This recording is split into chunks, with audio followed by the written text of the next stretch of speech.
Szia! Sok szeretettel köszöntelek, és talán te is láttad, a múltkorában feltettem egy posztot, miközben szerveztük a tatabányai családállítás csoportot, ugye ez számomra egy új hely, új környezet volt is, és új emberekkel is kapcsolódtam.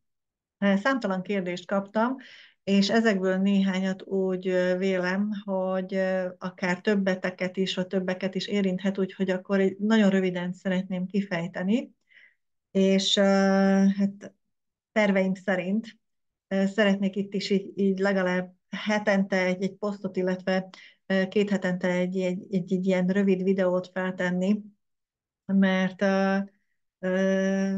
az igazság az, hogy azért is nem okvetlen kell, hogy marketingeljem nagyon agyon a csoportokat, mert főleg az állítatói helyek általában másfél vagy két hónapra előre le vannak foglalva, és ugyanakkor érzem annak a felelősségét, hogy azok, akik viszont érdeklődtek iránta, mármint hogy a családállítás iránt, hogy kapjatok több információt, vagy közelebb kerüljetek hozzá, nagyobb bizalmat, biztonságot éljetek meg ebben, akárhova mentek, hisz most már sok lehetőség van, és én mindig azt szoktam mondani, hogy minden állítató más, és tulajdonképpen a mai témával is összefügg, úgyhogy majd az keretén belül kibontom ezt is. Tehát az egyik kérdés az az volt, hogy hogyan magyaráznám el egy ateistának, hogy mi is a családállítás. De nagyon nem mindegy, hogy milyen szemszögből közelítem meg, mert hogyha meg akarlak győzni, akkor, vagy meg akarna bárki téged győzni, akkor én azt szoktam mondani, hogy én nem szeretek győzködni senkit sem. Tehát, és akkor ezt a pontot, ezt a részt ki is húzhatjuk, mert tényleg azt gondolom, hogy nem mindenkinek van, mint ahogy semmilyen módszerre nem lehet azt mondani, hogy az egyetlen és üdvözítő módszer, vagy hogy nincs más, vagy hogy neked ezt kellene. Én azt gondolom, hogy a világ már olyan szinten megnyitott már, és annyira sok elérhető, és igenis nagyon jó szemléletmódok, akár módszerek, technikák, rengeteg információ van,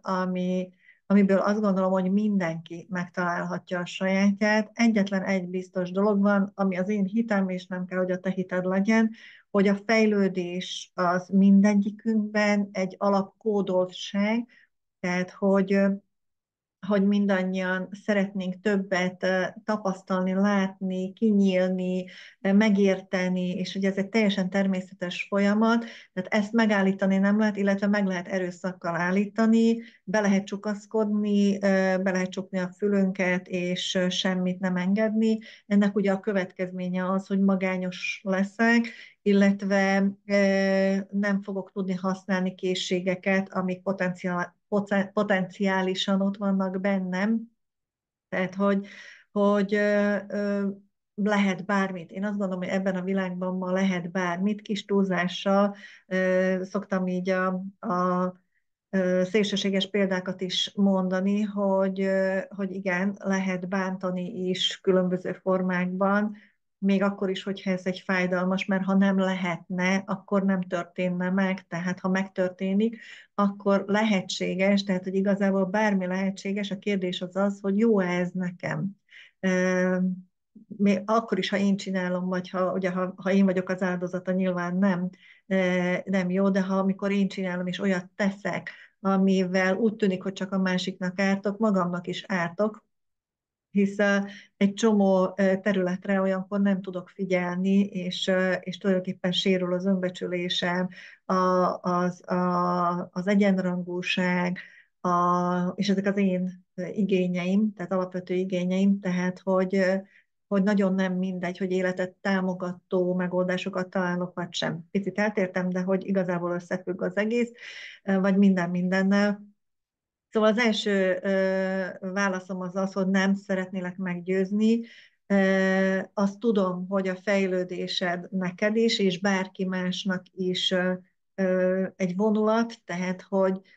és én azt kívánom mindenkinek, hogy megtalálja a sajátját, és megtalálja azt a több mindent, mert nem csak egy dolog lesz, ami téged vagy bármelyikünket támogatni fog, de van akinek a könyv, van akinek a meditáció, van akinek a családállítás, van akinek más, és még az is a tapasztalatom, hogy nem minden életszakaszban, tehát hogy van, amikor intenzívebben jelen van egy-egy dolog az életünkben, és van, amikor egy csendesebb időszak, és akkor nem, és utána jön egy újabb valami, és ez most nem az, hogy új hullámra ülök fel, mert nem, hanem hogy ahogy tágul a tudatom, tágul a lelkem, egyre több engem támogató dolgot tudok beengedni, és ezek általában gondolatokkal indulnak, vagy támogató gondolatok, amik bennünket támogatnak, hisz egyébként a családállítás is erről szól, hogy azok a sérülések, azok a mintázatok, amelyek nem az életet szolgálják, amelyek gátolnak bennünket a kapcsolódásokban, fájdalmasak. Azt sem tudom, honnan jön, de érzékelem, hogy valami nem jó, valahol nem áramlik bennem úgy a felszabadultság, az örömteli jelenlét, akkor ezeket meg lehet nézni a családállítás segítségével, és a családi rendszeren belül ugye oldjuk fel elsősorban, és igazából saját magunkon belül ezeket az elakadt energiákat. Szóval én azt kívánom, hogyha azt mondod, hogy te egy nagyon azt abban hiszel, ami vagy így nem, tehát hogy neked ez így nem, és ne győzködjön senki, akkor én így tényleg így azt kívánom, hogy azt találd meg, ami téged támogató a te fejlődésedben.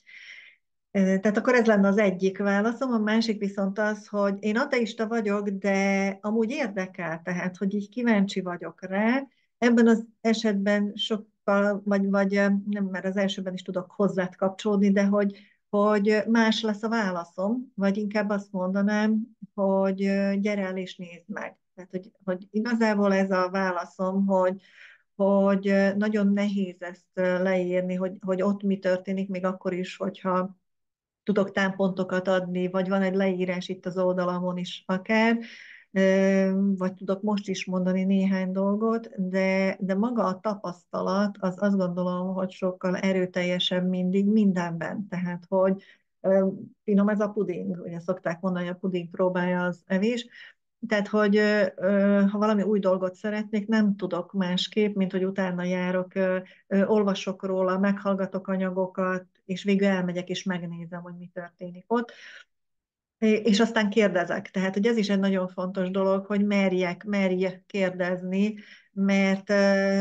hogy az egy teljesen természetes része a folyamatunknak, vagy a bármely folyamatnak, hogy kérdezek, hisz nincs benne tisztánlátásom. És amit így még mondani szeretnék ezzel kapcsolatban, hogy ugye az ateista azt mondja, az én olvasatomban, mert ebben is különbözőek lehetünk, hogy én csak abban hiszek, ami fogható, látható, megtörténhet, én megteszem, tehát, hogy ne gyertek nekem ilyen Isten, meg nem tudom mikkel, és akkor így erre azt szoktam mondani, hogy teljesen mindegy, hogy milyen világnézettel vagyok jelen, és hova sorolom magamat, egyben biztos vagyok, hogy te is, és bármelyikünk vágyunk arra, és az az elsődleges szándékunk, hogy egymás mellett békében tudjunk élni, egymást segítve, együttműködve, úgy beszélni, úgy kifejezni magamat, a bennem lévő fájdalmat, szorongást, és így tovább, hogy azzal a másikat nem bántom, vagy nem őt teszem felelőssé, hogy meg tudunk egyezni, és ebben egy könnyedség van. És most mondtam egy halom szavat, ami tulajdonképpen megfoghatatlan, de ezt igazából csak érzékeljük. Ha azt mondom, hogy együttműködés van jelen valahol, biztos vagyok benne, hogy ez számodra is ad egy képet, amikor te együttműködésben vagy valakivel, és biztos vagyok benne, hogy ha ez megtörténik, akkor ott van a szeretet. És csak ez a két szó olyan dolog, ami megfoghatatlan, leírhatom, hogy néz az ki, amikor együttműködünk, de az a harmónia, az egymásra hangolódás, ami ott megtörténik, az már egy megfoghatatlan dolog, és ez alól egyikünk sem kivétel, tehát hogy teljesen mindegy, hogy hova sorolom magamat. Ebben a pillanatban már az egységről beszélek, és a szeretetről beszélek, és ebben a pillanatban teljesen egyformák vagyunk. Én ezért nem is szeretem ezeket a kategóriákat, de persze szíve joga bárkinek bárhol sorolnia magát. Szóval, hogyha számodra is fontos a szeretet, és hogy azt érzékeled, hogy vannak helyzetek, ahol nem tudsz kiállni magadért, ahol vagy folyamatosan egy háttérben vagy, nem vagy látható, hallható, konfliktusba keveredsz, azon belül bántod magadat, vagy hibáztatod a másikat, akkor tulajdonképpen te is idézőjelben áldozata vagy annak a neveltetési folyamatnak, amin mindannyian keresztül megyünk, és ki többet, ki kevésbé sérül ezáltal a folyamat által, és akkor itt jön az, hogy szeretnél ezen változtatni. És ha igen, akkor viszont azt tudom mondani, hogy megvannak azok az eszközök, találd meg a sajátodat, ami téged ezekben segíteni tud, hogy sokkal könnyedebben tud jelen lenni, és akkor egy ilyen eszköz lehet a családállítás, ahol egy nagyon érdekes dolog történik, és nem szoktam ezt túlmagyarázni sem, mert egyetlen egy szándékkal vagyunk ott, hogy ezt a szeretetet tapasztaljuk, és hogy a lehető legnagyobb áramlásba hozzuk közöttünk, és az, ami ott történik, hogy teljesen vadidegen emberek érkeznek magára az állításra, nagyon sokszor, persze vannak visszatérők, és nagyon hálás vagyok, hogy jönnek, és ezen keresztül gyakorolják magukon is a szeretet áramlását, és így ezzel segítik a saját folyamataikat is, és mások folyamatát is. De hogy alapvetően idegen emberek érkeznek, egyetlen ezzel a szándékkal, hogy könnyedebbek lehessenek a mindennapok, vagy nagyobb tisztánlátásom legyen egy-egy dologban, és ezáltal könnyebbülök meg. És hogy a végére mégis egy ilyen nagyon nagy melegség, összetartozás érzés jön létre, pontosan ennek a folyamatnak a segítségével, mert ott nagyon megérezzük ezt, hogy mindannyian egyek vagyunk, és mintha rólam szólna, ugye ez mindig elhangzik a családállításokon, hogy jöttök, és én magam is, amikor ott vagyok, vagy ott voltam nagyon sok állításon, hogy mindig van benne olyan rész, ami rólam is szól, ami nekem is szól, és nagyon sokszor van ez válaszként, hogy Úristen, mintha csak az én állításom lett volna, mintha rólam szólt volna, nagyon tudtam azonosulni a szereppel, a történettel, sőt van olyan is, amikor csak kívülről figyeljük a folyamatot, mert éppen nem adódik olyan szerep, ahova behívnának, de ugyanúgy átélem, és ugyanúgy sírnak, vagy ugyanúgy ott együtt éreznek, vagy átérzik azt a folyamatot, átérezzük. Szóval bízom benne, hogyha benned is vannak így kérdések is, ha te is így ateistaként vagy, de mégis valamiért megszólít ez a dolog, akkor nézz utána, akkor menj el. Tehát, hogy igazából veszíteni valód nincs, csak nyerni valód, nézd meg, és tapasztald meg, és akkor utána beszélgessünk róla, hogy ez milyen volt neked. Egy nagyon aranyos történetet hadd mondjak el ehhez. Nekem a nagylányom ugye most már 28 éves, és én amikor így elindultam nagyon intenzíven ezen az úton,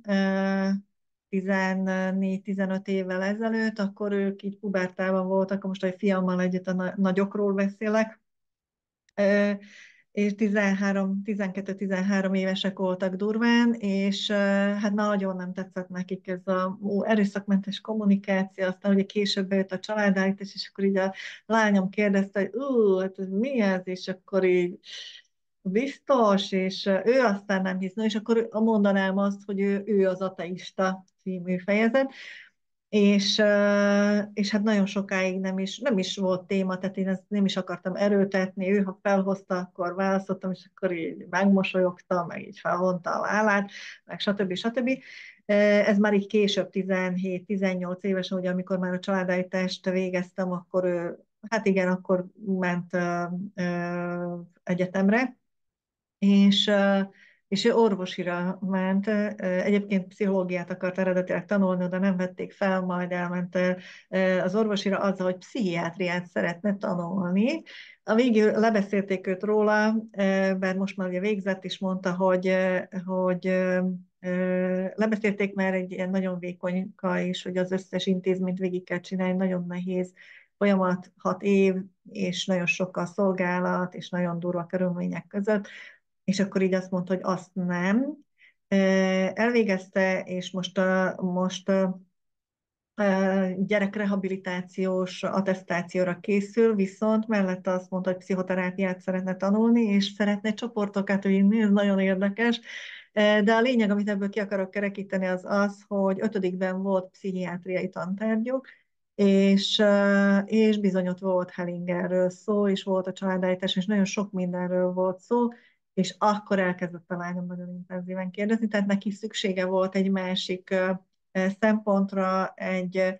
sokkal tudományosabb megmagyarázásokra, hogy is működik, ugye neki őt az agy érdekli, illetve az,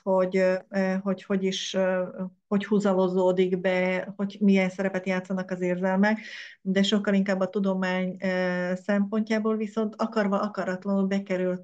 bekerülnek a tudományba is ezek a amúgy a világban abszolút elismert módszerek, hozzáállások, ezt nagyon gyakran ugye pszichiáterek, pszichológusok rakják össze, akár nézhetjük az erőszakmentes kommunikációt, ugye ott Marshall Rosenberg maga klinikai pszichológusként dolgozott. Szóval, hogy elkezdett kérdezősködni, és elkezdtem magyarázni abból a szempontból, amiből ő tanulta, és ez egyébként számomra is egy nagyon gazdagító folyamat, hogy az agyhullámok, ugye van az alfa, béta, téta hullám is, hol lép be ez, hol, miért támogatja, ez egyébként nagyon érdekes folyamat, és onnantól kezdve elkezdett ő is érdeklődni iránta, és amúgy azt hiszem, hogy 1,5 éve van az, amikor azt mondta, hogy eljöhetne-e. Igazából ő csak szeretné megfigyelni, tehát hogy egy kicsit ilyen színházba szeretne jönni, és mondtam neki, hogy bocs, ezt nem, meg nem, ne nálam kezd, hanem menj el valahova máshova, de egyre többször kérdezi, hogy mikor jöhetne el, szeretné megnézni, és mondtam, hogy csak úgy jöhetne egyébként, hogyha benne van a folyamatban, amit viszont nem biztos, hogy én lányaként, tehát hogy nem tartok ott, azt gondolom, és ez így van rendben, és én ezt így vállalom is,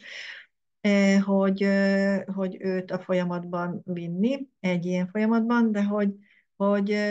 hogy nagyon tetszik ez a folyamat, amit ő így ez alatt a 10 év alatt, körülbelül ez a 18 és most 28 éves, és hogy ez teljesen, ez rendben van. Tehát, hogy én nagyon-nagyon szeretem magát az integrál szemléletet, és hogyha megnézed az előző videót, ugye az integrál szemlélet arról szólt, hogy mindennek helye van, és mindenkinek helye van, tehát, hogy bárhol tartasz ebben, lehet, hogy nem ma, lehet, hogy egy év múlva, lehet, hogy egy hónap múlva találkozunk, lehet, hogy nem mi, hanem lehet, hogy máshova mész. És amit akartam, még az elején utaltam rá, és ez az utolsó gondolatom, hogy igen, nem mindenkinek tudok segíteni, nem minden pillanatban tudok segíteni, tehát hogy szükséges a ráhangolódottság, szükséges valamiféle kapcsolódás, amiben tudok segíteni, és hogy nem mindenkinek én vagyok a csatorna, jó értelemben most, hanem, és van, akinek mondjuk a másik nem jön be, és én jövök be, vagy az a hozzáállás, ahogy én csinálom, és fordítva, hogy az enyém nem, és a másiké. Teljesen mindegy, én azt gondolom, hogy az a fontos, hogy te találd meg a következő lépésedet, találd meg a támogatottságodat, találd meg azt, hogy hol vagy elfogadva, hol érzed magad biztonságban, és hol érzed az elfogadást, és azt a támogatást, ami a te utadon a következő lépésekhez szükséges megtenni. Mégis van még egy gondolatom, és aztán tényleg befejezem, hogy egyébként meg van egy ilyen tévhit, hogy hát elmegyek egy állításra, aztán az így majd helyre rakja az életemet. Azért ez nem így működik, tehát hogy biztosan megmozdulnak az energiák, de azokkal az energiákkal aztán tovább kell lépni, tehát hogy nem az van, hogy hátradőlhetek és felrakhatom a lábamat, mert hisz elmentem egy családállítás, és akkor lám, nekem azt itt meg kellene, hogy oldja a másik. Abszolút nem ez van, hanem felelősséget kell, hogy vállaljunk. Igenis van, amikor nagyon sok fájdalmat hoztunk magunkkal, félelmet, amik feldolgozást kérnek, és hogy miután egy folyamatos tágulás van, a lelkünk így folyamatosan tágul, és többet szeretne megtapasztalni az élet örömből, ezért azok az akadályok, amiknek menet közben, amikkel találkozunk, ezek igenis kérik a figyelmünket, kérik a, a megértést, az integrálást, tehát hogy a feloldozást, tulajdonképpen magát a megértést. Így ez egy életen áttartó folyamat, és hogy ettől nem megijedni, hanem örülni kell neki, hogy van kompetenciánk, tehát mindegyikünk kapott elég kompetenciát arra, hogy felszabadítsuk önmagunkat. Rengeteg a gondolati hitrendszer, gátló hitrendszer, ezt tapasztalom, és azt gondolom, hogy elég csak körülnézni a világba, tehát hogyha itt mindenki már átdolgozta volna a saját félelmeit és a fájdalmait, akkor itt most abszolút béke tudna lenni, és az együttműködés lenne az alap állapotunk, de sajnos nem ez van. Még mindig az elkülönültség, nagyon gyakran az irigység, a bántás még az eszközünk, és hogy ez mind azt mutatja, hogy belül a gondolkodásunkban, az érzelmeinkben nincsenek letisztítva az akadályaink, ugyanakkor ez egy lehetőség is arra, hogy ezeket igenis szépen egymás után sorjában meg lehet tenni. Szóval, gyere el, nézd meg, kérdezz bátran, akár itt is, és akár privát üzenetben szeretettel válaszolok, úgyhogy legyen csodás napod is, majd igyekszem a következő videóval. Szia, szia!